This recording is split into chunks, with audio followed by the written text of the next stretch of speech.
Hey everyone, welcome back to the channel. In today's video, I will show you how to add your Discord server link to your YouTube channel. So let's get started. If you'd like to add your Discord server link to the About section of your YouTube channel, simply follow these steps. First, open your Discord server and click on your server name.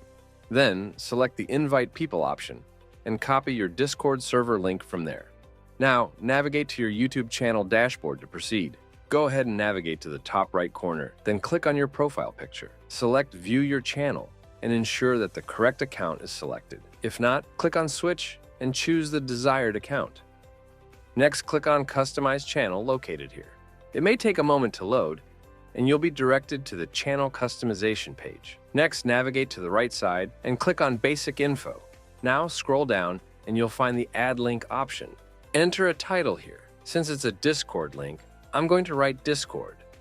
Then, simply paste your Discord link. After pasting your Discord link, click on the Publish button, and your Discord link will be added to your channel. Let me show you in the Channel About section.